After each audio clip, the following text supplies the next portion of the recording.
Hey there, if you're holding any crypto, especially Avalanche, you've probably had that thought, could this be doing more for me? Well, today, we're going to dive deep into Avalanche staking and show you exactly how to put your idle AVAX to work. I mean, it's a feeling a lot of us have, right? You've got this digital asset, but is it really active? Is it generating anything?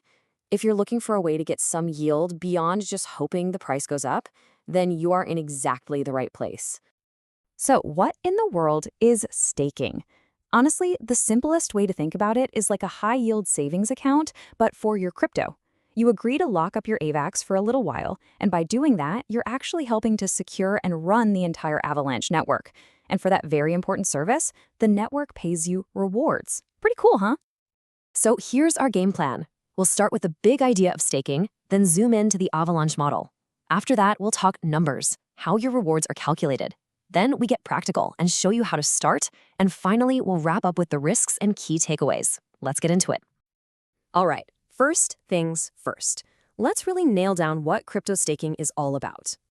The secret sauce here is a technology called proof of stake, or just POS.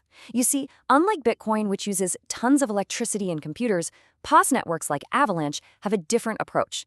They rely on users, that's you, to stake their own coins as a form of collateral. It's like you're putting down a security deposit to promise you'll play by the rules. This stake gives you the power to help validate transactions and keep the whole blockchain secure and running.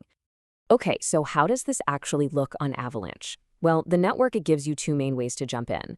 You can either be a validator or you can be a delegator. And trust me, the difference between these two is night and day. Being a validator is a big deal. You're running a specialized computer, a node, 24/7. It takes some serious technical know-how and comes with a lot of responsibility, but also higher rewards.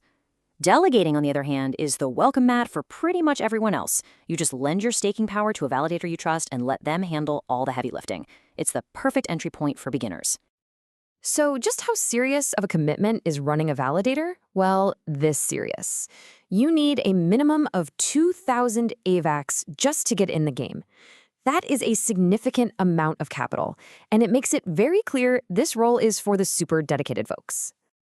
But now, look at this. This is the number that opens the door for the rest of us. Just 25 AVAX. That's all you need to become a delegator.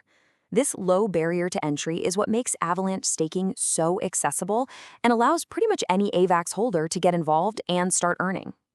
All right, let's get to the part everyone's really curious about, the money. How do the rewards and payouts actually work?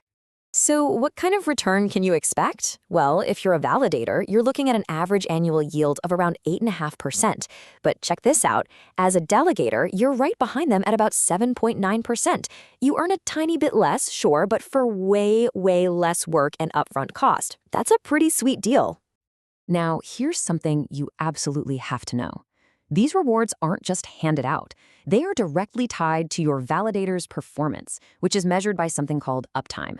If the validator you picked has their node go offline, or they mess up transactions, their rewards, and by extension your rewards, get cut. So performance is everything. So you're ready to go. You want to start earning. How do you actually do it? Let's walk through a quick, practical guide, focusing on delegating, since that's the route most of us will take.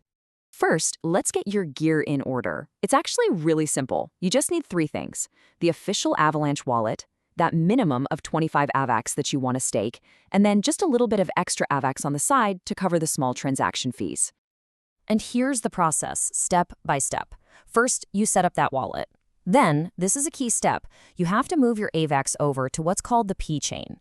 The P stands for platform, and it's the specific part of the wallet where all the staking action happens. Once you're there, you'll see an Earn section. Click that.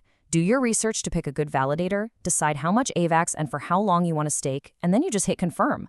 And that's it. You're officially staking and earning rewards. I really want to double down on this point because it's so critical. That fourth step, choosing your validator, is everything. I mean it. You are looking for someone with a near perfect uptime score and fees that are fair. Spend time on this. Do your homework. The quality of your validator will directly decide the quality of your returns. And that is the perfect lead-in to our final section. We have to talk about the risks and the big picture. Because while earning passive rewards is amazing, you've got to go into this with both eyes wide open. Okay, The biggest concept you need to understand is the lockup period. When you stake your AVAX, it is locked. It's illiquid. You can't sell it, you can't trade it, you can't send it to a friend.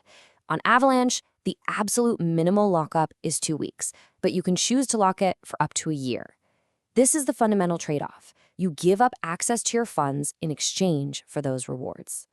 So let's just be crystal clear on the risks. Number 1, market volatility. If the price of AVAX takes a nosedive, your coins are stuck, you can't sell. Number 2, validator performance. We've said it before, but if you pick a bad one, it will literally cost you money. And finally, there's opportunity cost. While your AVAX is locked up, you might miss out on another great investment that pops up. So when you lay it all out side by side, the choice becomes pretty clear. Just holding your AVAX gives you instant access, total liquidity, but zero earnings. Staking, on the other hand, gives you that nice 7 to 9% yield, and you get to be an active part of the network, but you have to give up that instant liquidity. It's the classic risk versus reward scenario. And all of this brings us to the final and most important question. Now you know the mechanics of AVAX staking. You know the potential upside, you know the process, and you know the risks involved. So the only question left is the one that only you can answer. Is putting your crypto to work this way the right move for you and your portfolio?